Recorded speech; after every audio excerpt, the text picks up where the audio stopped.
quarentena, usando a internet, aula, escola dominical, devocionais, encontro, reunião de oração, que muito crente vai dizer assim, está tão bom assim, né? Para que voltar para a igreja, né? Correndo risco e tudo mais. A minha experiência, durante esses meses aí, a minha experiência online mostrou que nada substitui definitivamente e completamente o ajuntamento solene presencial. Agora, eu queria que você fosse sincero. Durante as transmissões online, nós tivemos que desligar o chat. Quando a gente começou a fazer transmissão online, o chat, a parte de comentários, estava ligado. E aí o pessoal começava a brigar no comentário. Pastor Cláudio pregando, eu pregando, pastor Joselito, pastor Jadson pregando e o pau comendo lá no comentário. Os caras lá discutindo política e tudo mais. Então eu disse, mas, gente, desliga os comentários. Mas o que é que isso indica? O comentário pode estar desligado, mas a atenção não está no que estava correndo. E agora vamos confessar, gente. Quantas vezes durante o culto você se levantou para fazer um sanduíche? É isso, foi lá na cozinha, com o celular ligado, ouvindo o pastor Cláudio pregar, escutando pregar os outros pastores, e foi lá lavar a louça, estava lá escutando. Na hora da oração, você estava lá aproveitando para checar o WhatsApp, não é verdade? Sabe qual é a vantagem de estarmos juntos? Esse é um termo que eu queria que você pegasse agora. É que o ajuntamento, ele traz exclusividade da sua atenção. Você está aqui para isso, você não vai levantar para fazer um sanduíche, você não vai ficar consultando assim o seu WhatsApp, embora tenha gente que faz isso, você não vai se levantar para isso, para aquilo, não vai. Você veio para cá por esse objetivo. Por isso que é importante a presencialidade, porque ele requer exclusividade, e é isso que Deus requer de nós, concentração, dedicação, entrega do nosso coração e da nossa mente. Isso não dá para fazer online, não dá para fazer. Então, nada substitui.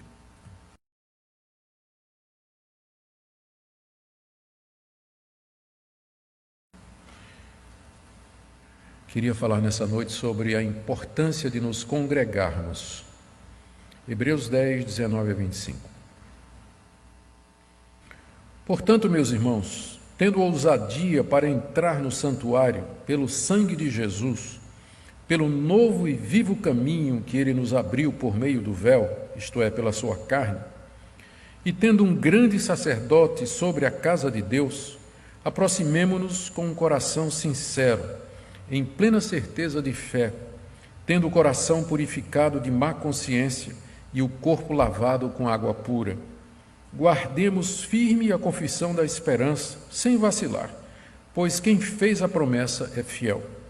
Cuidemos também de nos animar uns aos outros no amor e na prática de boas obras.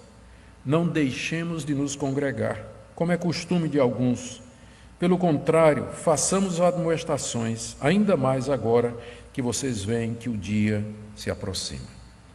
Até aqui a leitura da palavra de Deus. Vamos orar mais uma vez. Diante da Tua palavra, Senhor, nós pedimos a iluminação do Espírito Santo, que o Senhor abra os olhos do nosso entendimento, para que possamos perceber, possamos, ó Deus, nos apropriar do sentido desse texto e aplicá-lo à nossa vida. Nós pedimos que o Senhor nos dê entendimento espiritual e que Tua palavra exposta, explicada e aplicada seja instrumento do Teu Espírito Santo nessa noite, de acordo com a necessidade de cada pessoa que nos ouve. É o que pedimos em nome de Jesus.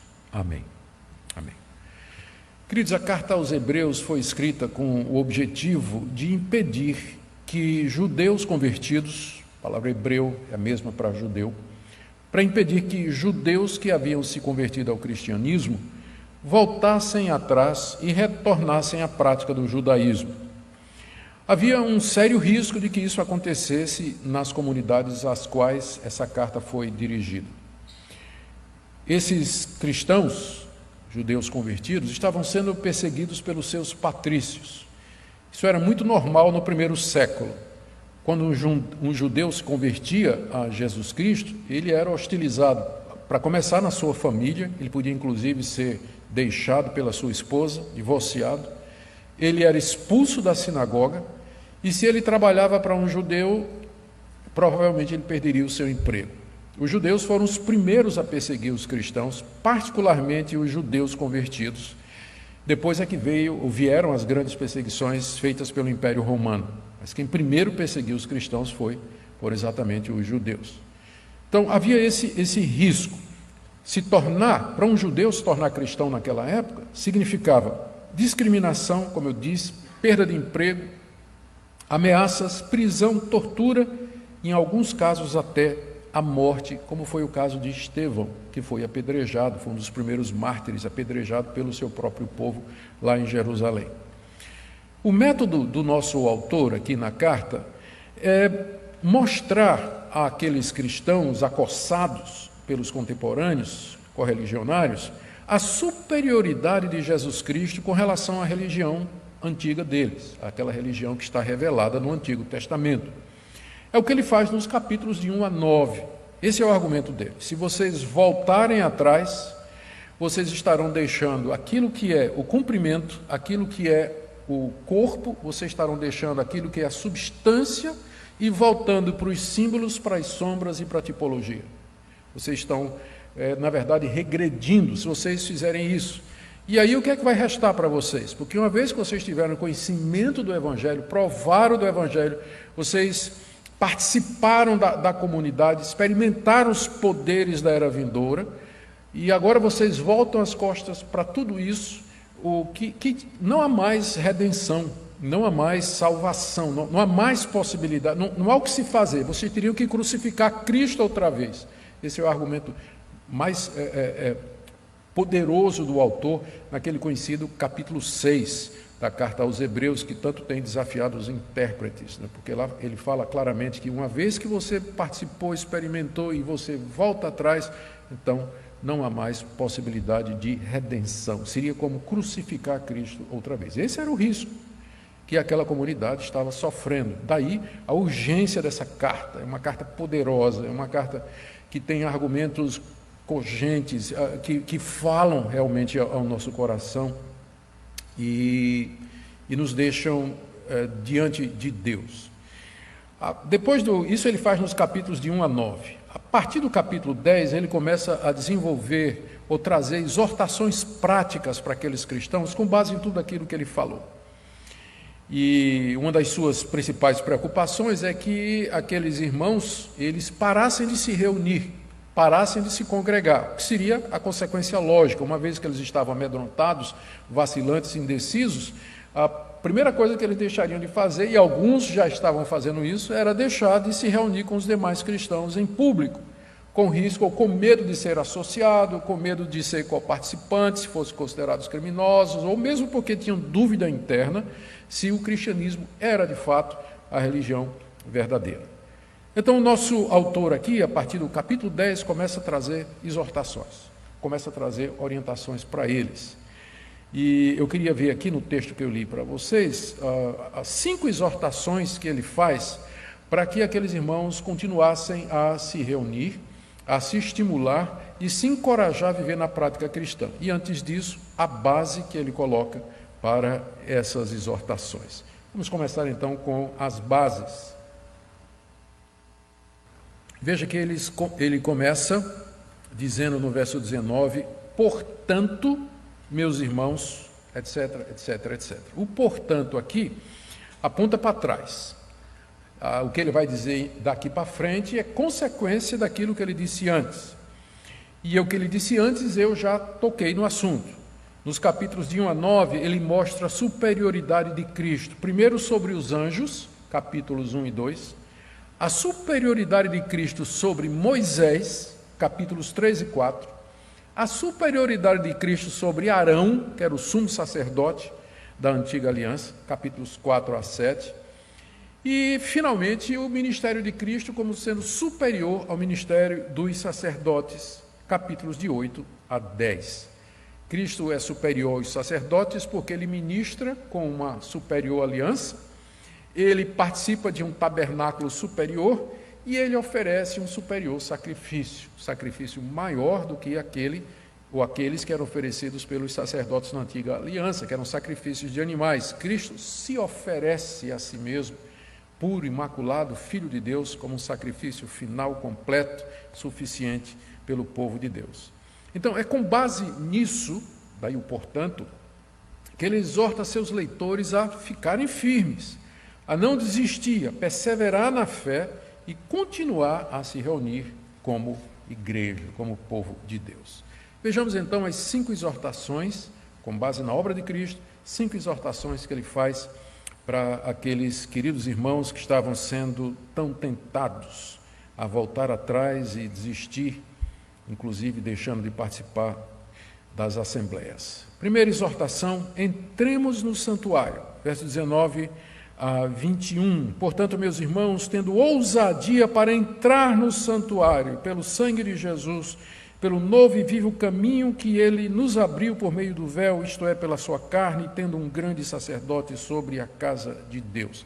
Para a gente entender o que ele está dizendo aqui, nós temos que voltar um pouquinho para o Antigo Testamento, particularmente para o dia da expiação, ou dia do Yom Kippur. A lei de Moisés previa que uma vez por ano, o sumo sacerdote entrasse no Santo dos Santos, trazendo o sangue de um animal imolado, e ali fizesse pagamento pelos pecados da nação de Israel. Era chamado o dia da expiação. Isso era feito no santuário, esse termo que você ouviu aqui, que era uma tenda dentro da tenda maior. Você tinha o santuário maior, e onde estava o local de sacrifício, onde estava o altar do incenso, onde estavam as pias para todas as purificações, e mais para dentro estava o Santo dos Santos, onde estava a Arca da Aliança, dentro da qual estavam as tábuas da lei, e em tempos antigos a vara de Arão, que havia florescido, e um receptáculo com um pouco do maná no deserto, representando a própria presença de Deus.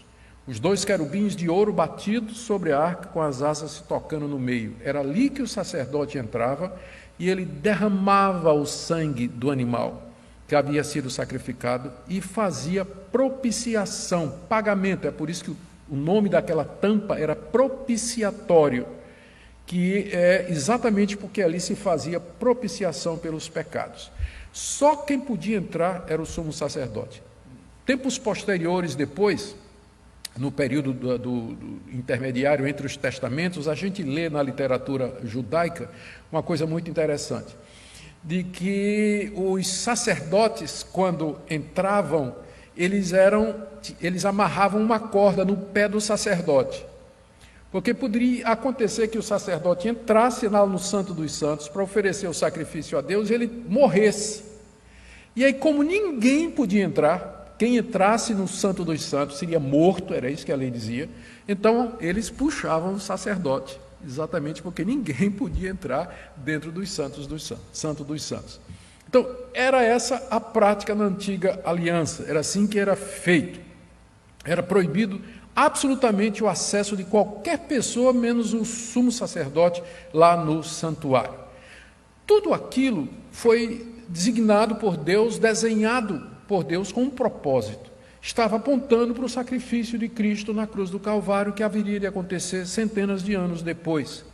Cristo veio como sumo sacerdote de uma ordem superior. Todos os sacerdotes eram da tribo de Levi. Cristo vem da tribo de Judá, mas ele é sacerdote segundo a ordem de Melquisedeque, que é um argumento também usado pelo nosso autor aqui no capítulo 7, nós não vamos entrar nisso agora. Ele era um sacerdote de uma linhagem superior. Ele ofereceu-se em sacrifício, ofereceu o seu próprio sangue para expiar, propiciar a culpa do seu povo. Após a sua morte e a sua ressurreição, ele entra no local santíssimo da presença de Deus nos céus, e assim ele cumpre de uma vez por todas todo o simbolismo, toda a tipologia do Antigo Testamento referente à redenção, a perdão de pecados, propiciação e salvação do povo de Deus. É significativo que quando Cristo morreu na cruz, o véu que separava o santuário do Santo dos Santos, ele se rasgou de cima a baixo. Não foi de baixo para cima, como se algum homem tivesse feito, mas de cima para baixo. O próprio Deus rasgou o véu, dizendo: agora o acesso é livre. Agora vocês podem entrar na minha presença. porque o sumo sacerdote que eu designei, ele abriu o caminho. Com base, o que é que isso significa para nós? É com base nisso que o nosso autor diz aqui: entremos no santuário. Entremos no santuário. Nós agora podemos entrar na presença santíssima de Deus, aí no verso 19. E esse entrar aqui é entrar juntos, como igreja, em adoração, porque era assim que era feito na antiga aliança. A assembleia se reunia lá dentro do santuário e o sacerdote, representando, entrava no Santo dos Santos. Não se trata aqui de uma atividade individual, embora, é claro, nós individualmente, em nossa casa, onde a gente for, a gente entra na presença de Deus espiritualmente, mas lembra que ele está falando aqui coletivamente, está dizendo a igreja, o povo de Deus junto, em culto e adoração, entra na presença de Deus livremente agora. E ele diz: entremos com ousadia, com intrepidez, sem medo de morrer, como os judeus no Antigo Testamento. Eles não podiam entrar, porque se entrassem seriam mortos. E nós entramos, ele diz aqui, não por nossos méritos, veja aí o verso 19, mas pelo sangue de Jesus Cristo. O sumo sacerdote entrava antigamente pelo sangue dos cordeiros, mas nós entramos pelo sangue do Cordeiro de Deus que tira o pecado do mundo. Entramos pelo caminho que ele abriu. Veja aí no verso 20. Entremos pelo novo e vivo caminho que ele nos abriu por meio do véu, isto é, pela sua carne. Quando ele rasga o véu que nos separa de Deus, e ele abre um caminho novo, em contraste com aquele caminho do Antigo Testamento, e vivo porque é eficaz, eterno, imutável. Entramos tendo essa consciência de que ele é o nosso grande sacerdote, veja o verso 21, tendo um grande sacerdote sobre a casa de Deus. Essa é a primeira exortação que o nosso autor faz com base na obra completa de Jesus Cristo. Ele se dirige àquela comunidade, aos hebreus cristãos, e diz para eles: entremos sem receio, entremos com intrepidez, com base no sangue de Cristo, não no nosso mérito, mas entremos na presença de Deus em adoração, em serviço, em louvor, uma vez que nós temos um grande sumo sacerdote que abriu o caminho para nós. Irmãos, essa passagem é tão, esses versos são tão claros para mostrar o que nós fazemos quando estamos reunidos na presença de Deus. O que nós estamos fazendo aqui nessa noite? Nós estamos adentrando o santuário. Nós estamos entrando juntos no Santo dos Santos, tendo um sumo sacerdote que preside isso, que é o Senhor Jesus. O caminho já está aberto, seus pecados não são empecilho, porque ele já derramou sangue precioso. A culpa já foi paga. Por isso, livremente, abertamente, com intrepidez, nós entramos na presença de Deus. É isso que nós estamos fazendo aqui nessa noite. Segunda orientação dele está no verso 22. Aproximemo-nos com um coração sincero, em plena certeza de fé, tendo o coração purificado de má consciência e o corpo lavado com água pura. Aproximar-se de Deus no período do Antigo Testamento era impensável. Ninguém queria chegar perto de Deus no Antigo Testamento, por uma razão muito simples. Deus é santo, Deus é justo, Deus é poderoso, Ele é tremendo.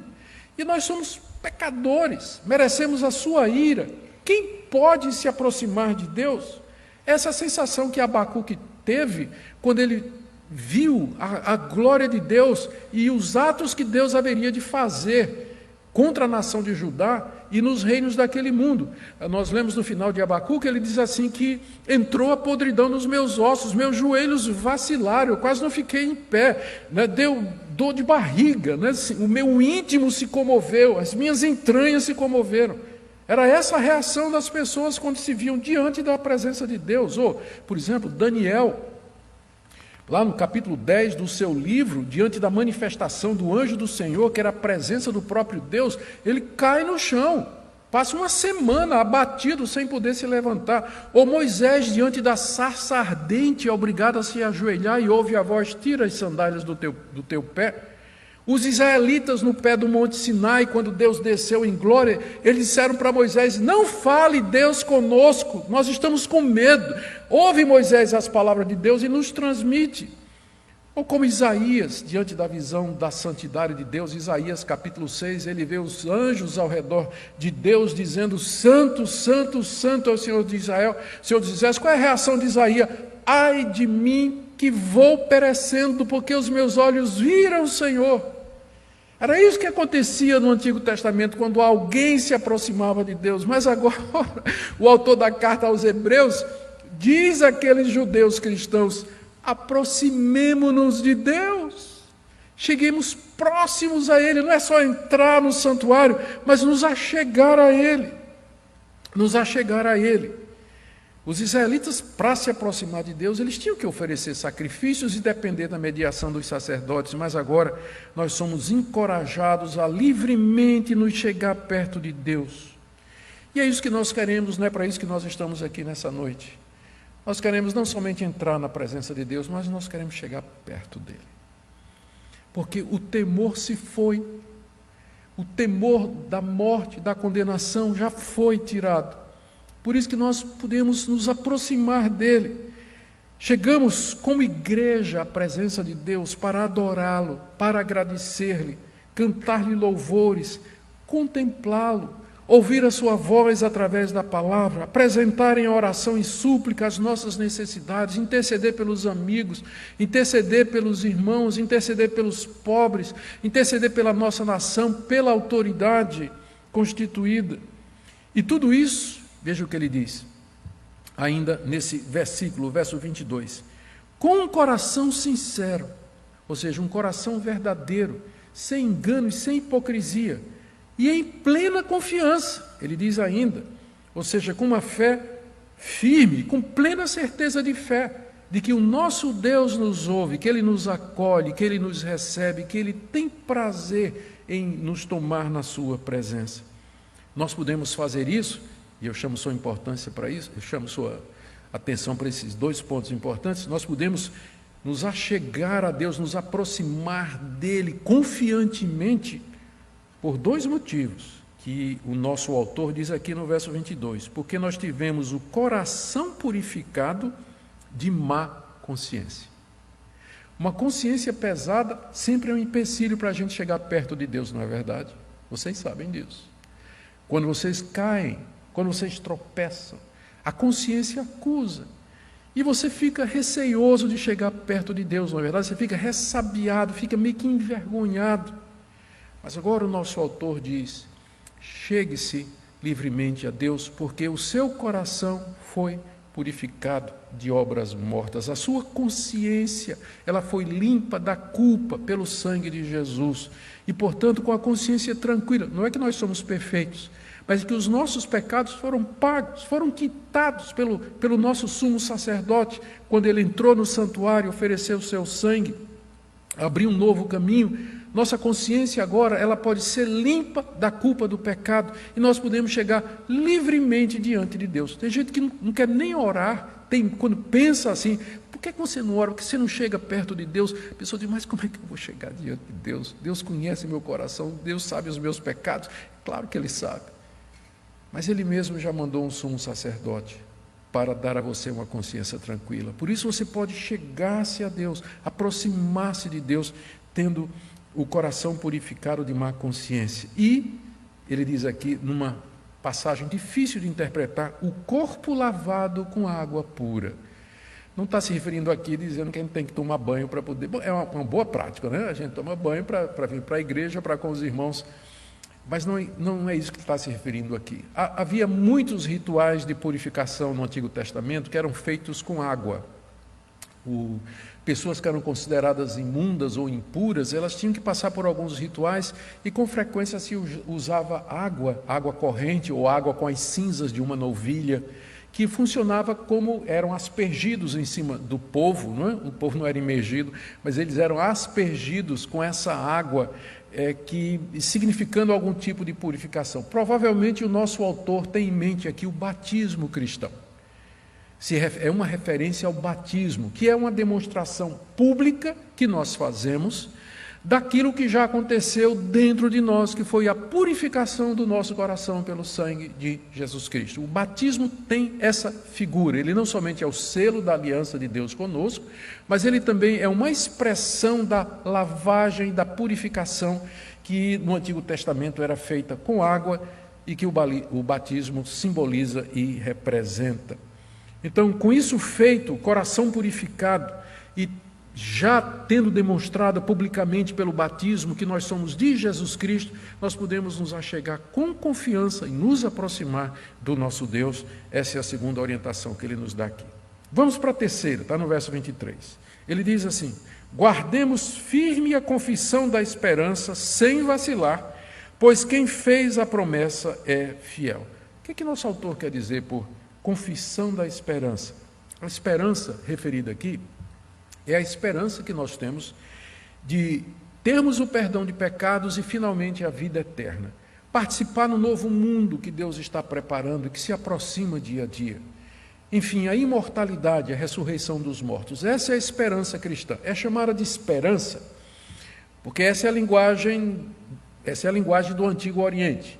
Infelizmente, a palavra esperança, em português, ela traz uma conotação de dúvida, mas não tem essa conotação no original. A esperança é certa, é uma certeza. Como ela ainda é futura, é por isso que é chamada de esperança. Mas ela é segura, é segura. Então, a esperança do cristão não é que ele tem dúvida, mas ele sabe que vai acontecer, mas ele está esperando, uma vez que não aconteceu ainda. Então, a confissão da esperança é a declaração que nós fazemos daquilo que nós esperamos com certeza. E o que é que nós esperamos com certeza? A vida eterna, ressurreição dos mortos, participar no novo céu e na nova terra que Deus tem preparado para nós no fim de todas as coisas. Essa é a nossa confissão, é isso que a gente confessa como cristãos, é isso que a gente diz ao mundo, por isso que é chamado da confissão da esperança. Os hebreus, eles tinham confessado essa esperança, mediante o batismo e profissão de fé que eles fizeram nas suas igrejas, e era por isso que eles estavam sendo perseguidos. Porque ao confessar a esperança de um reino novo, naturalmente eles ofendiam os judeus e naturalmente eles ofendiam os romanos também, que entendiam que apenas César era o imperador. Mas eles tinham que guardar firme essa confissão, ou seja, se apegar a ela com firmeza, não vacilar, não ter dúvida, não ter receio e não se acovardar, não voltar atrás por conta das perseguições. E onde é que nós vamos encontrar forças para isso? Olha aí o que ele diz, final do verso 3. Pois quem fez a promessa é fiel. Essa promessa não foi feita por qualquer pessoa, não é feita pela igreja, não é feita pelo pastor. Essa promessa, que é a esperança que a gente tem, ela foi feita por aquele que é fiel, pelo Deus Todo-Poderoso, Criador dos céus e da terra, que cumpre o que diz, que não é homem para mentir, nem filho do homem para se arrepender, que levará a efeito todo o seu plano, todo o seu projeto, tudo aquilo que ele determinou. Portanto, queridos, com base nisso, de que quem fez a promessa é fiel, guardemos firmes a confissão da esperança. Não desanime, é como se o autor estivesse dizendo, não desanimem, não voltem atrás dessa esperança, não abandonem essa confissão por conta da pressão dos seus amigos e dos seus familiares e parentes, porque Deus que nos prometeu, Ele é fiel, Ele haverá de nos guardar e cumprir tudo o que diz. Quarta exortação está no verso 24, ele diz assim: cuidemos também de nos animar uns aos outros no amor e na prática de boas obras. A gente sabe pela história da igreja que as perseguições, elas costumam trazer desânimo no meio dos cristãos. Eu sei que a gente está acostumado a ouvir história de gente que de mártires, que caminharam para a fogueira ou caminharam para os leões, cantando e louvando a Deus. Mas nem sempre a gente atenta que nem todos fizeram isso. Que muitos que haviam se professado cristãos ou declarado cristãos, na hora de escolher entre negar a fé e ser jogado aos leões ou morrer queimado, eles preferiram negar a fé. Nem todo mundo está pronto para ir às últimas consequências com relação ao cristianismo. Essa semana eu tive a oportunidade de participar de uma live com o reverendo Leandro Lima e o reverendo Felipe Fontes, e o assunto foi desobediência civil. quando desobedeceu o Estado e por quê. E o reverendo Felipe Fontes fez uma distinção que eu achei muito importante entre desobediência civil e revolta. Ele diz: revolta é quando as pessoas se levantam contra o governo, picha a parede, derruba monumento, joga coquetel molotov, quebra loja, incendeia carro e foge. Desobediência civil é dizer: eu não consigo fazer isso, essa ordem, cumprir essa determinação, porque vai contra a minha consciência, vai contra o que a palavra de Deus me diz, e eu estou aqui pronto a assumir as consequências disso. Percebem a diferença?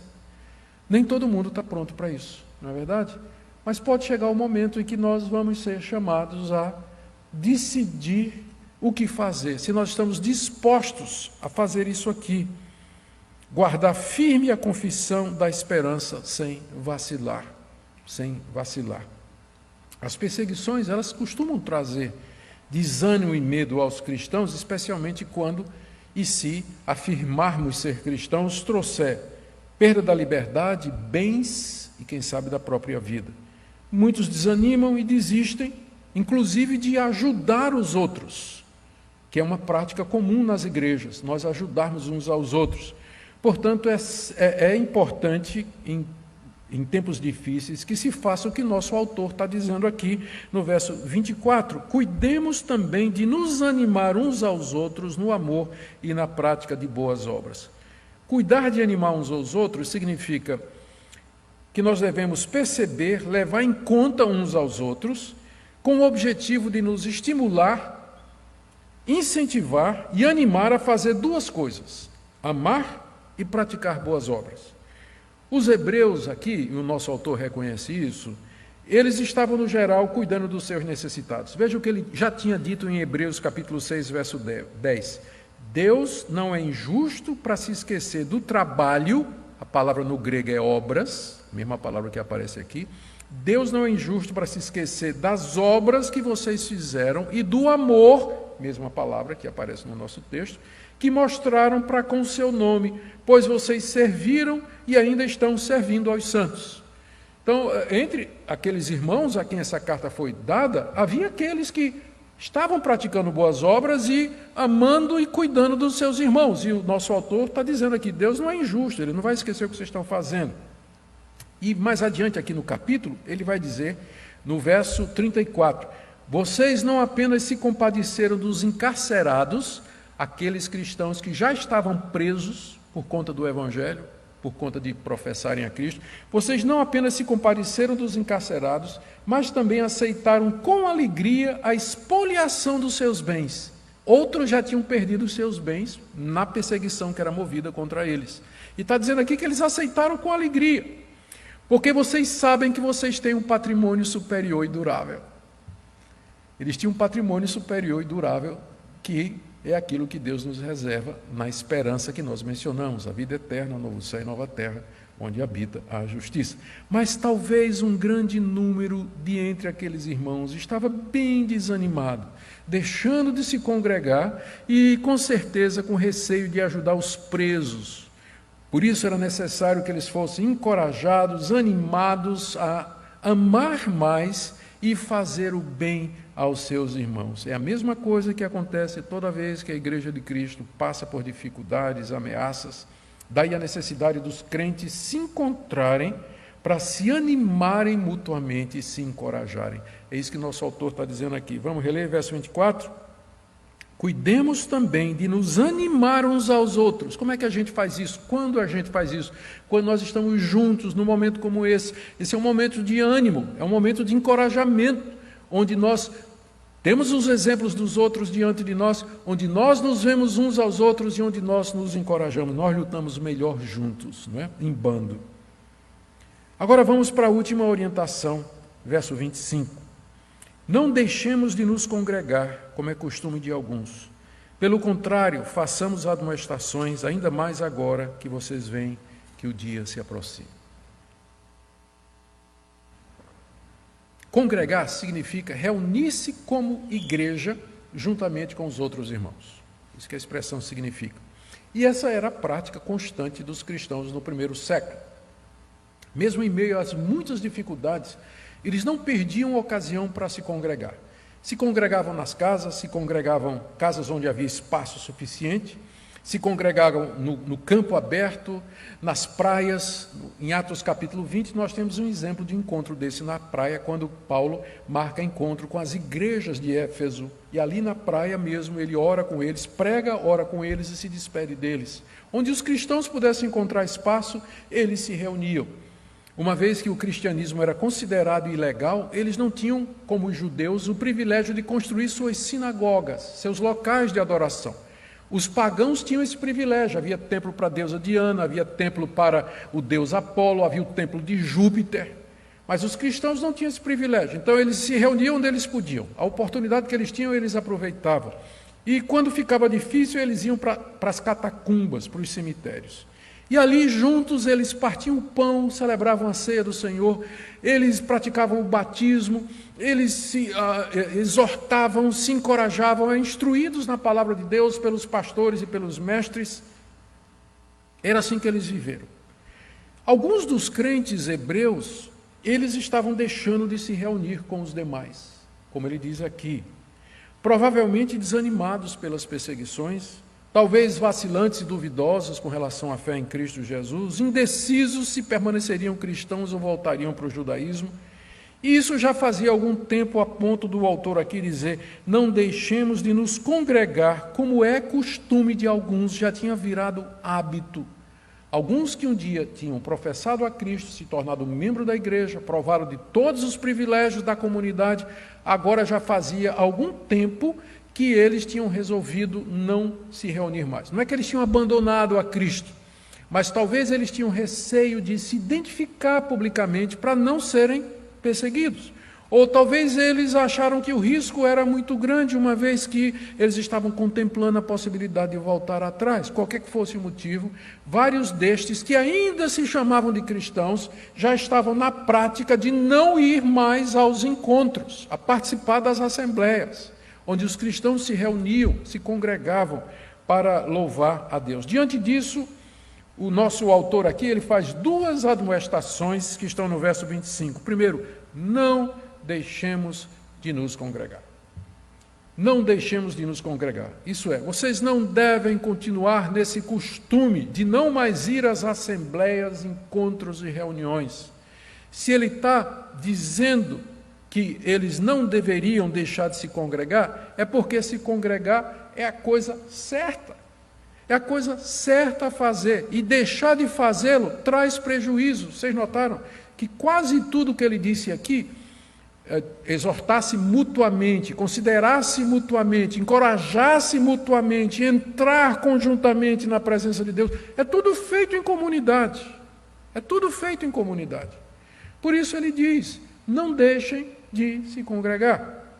Ao contrário, aqui é a segunda exortação, façamos admoestações. Faltou talvez ele completar aqui, não é? Façamos admoestações uns aos outros. Nos admoestemos mutuamente. Que tipo de admoestação? Encorajamento para que todos participemos, encorajar aqueles que estavam faltando, os faltosos, a que viessem, a que participassem, porque congregar-se faz parte essencial da vida cristã. E ele dá uma razão aqui que torna essa admoestação, essa exortação aos faltantes extremamente importante, que é o final do verso 25. Pelo contrário, façamos admoestações ainda mais agora que vocês veem que o dia se aproxima. O dia aqui é o dia da vinda de Cristo, é o dia do juízo final, é o fim da história desse mundo como nós o conhecemos. Ele está chegando, ele está próximo. Daí a importância de estarmos alertas, de estarmos firmes, e isso só é possível se estivermos em comunhão, se participarmos da vida comum da igreja.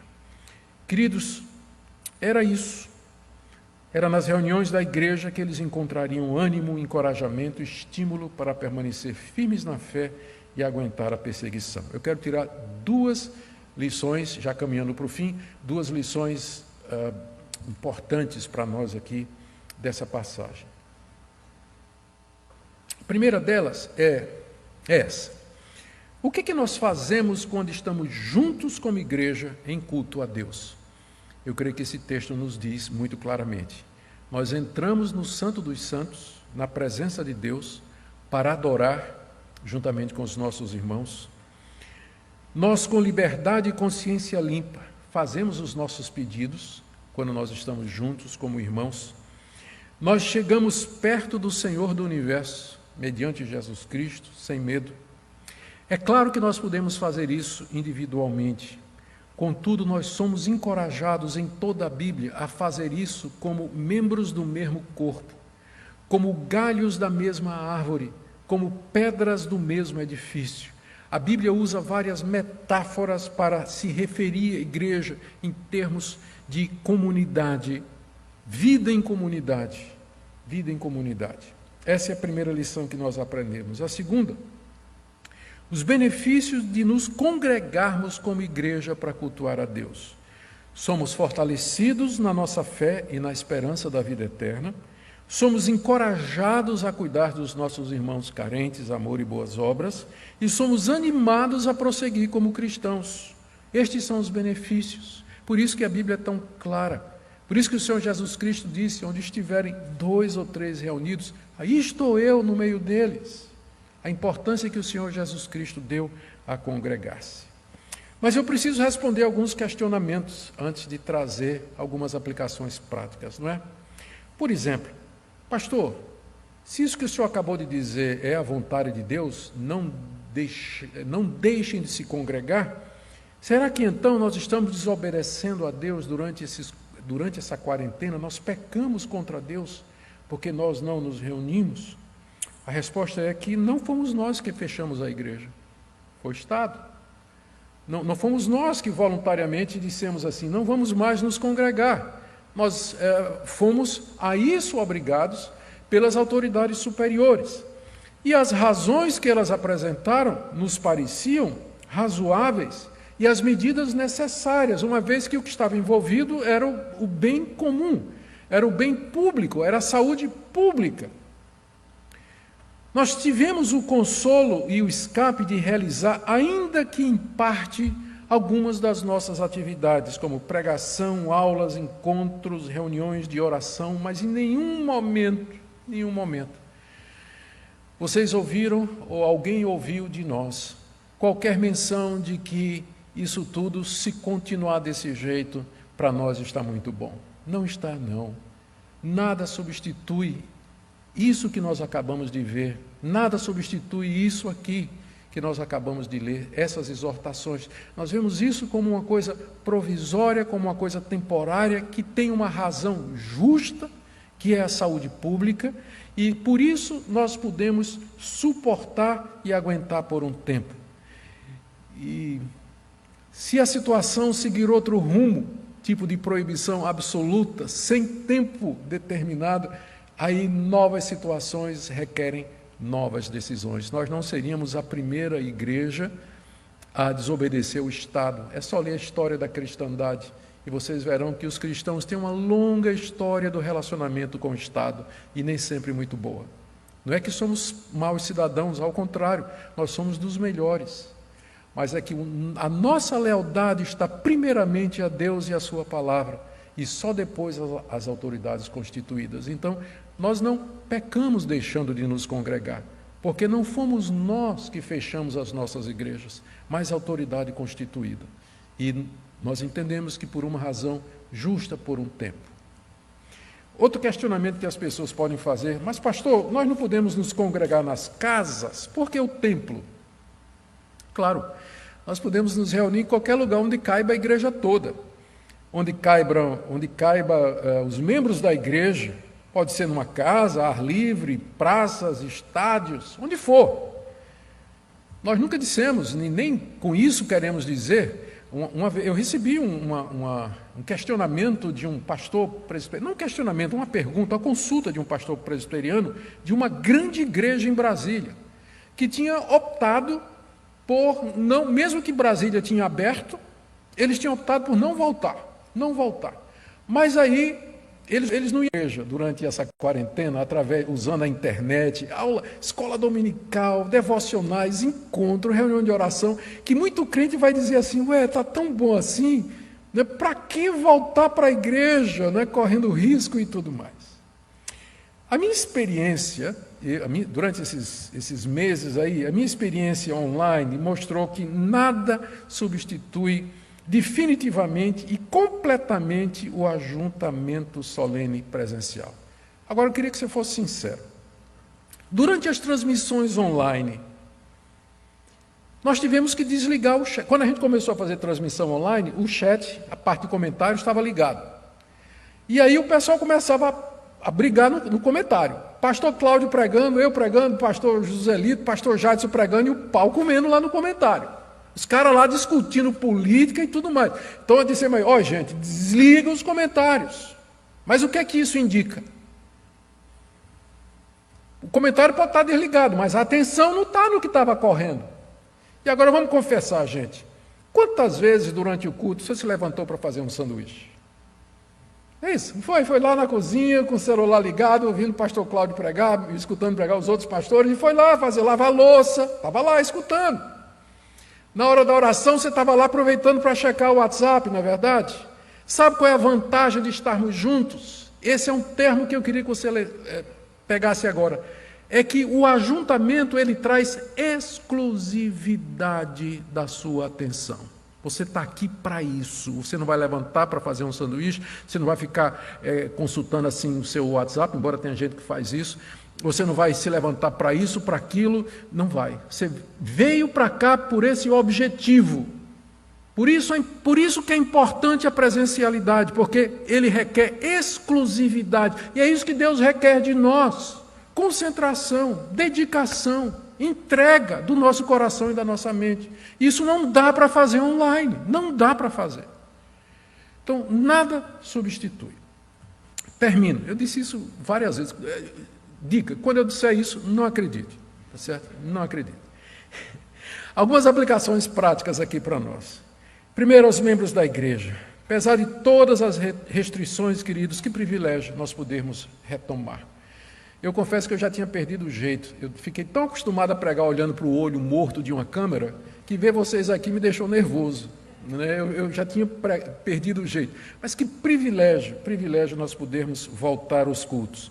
Portanto, anime-se e veja a importância de estarmos juntos para orar, para buscar a Deus, e oremos por dias melhores, que Deus retire a sua mão de disciplina sobre nós, para que nós possamos ter mais liberdade para cultuar. Uma palavrinha aqui àqueles queridos idosos, grávidas, pai de crianças menores de 12 anos, que estão recomendados a não participar dos cultos por enquanto. Infelizmente, a participação de vocês no momento não é possível, mas nós cremos que será apenas por um pouco de tempo. O conselho da nossa igreja, ele está debruçado sobre esse assunto e vê de que maneira nós podemos atender vocês também no tempo de Deus. Mas aproveite a oportunidade e adore em casa com os seus. E, finalmente, para você que está pensando em continuar as atividades somente pela internet.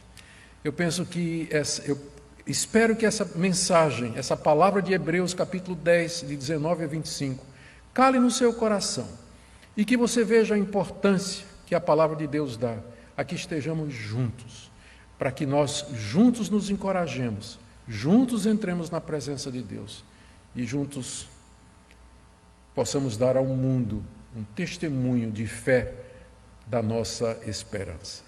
Amém?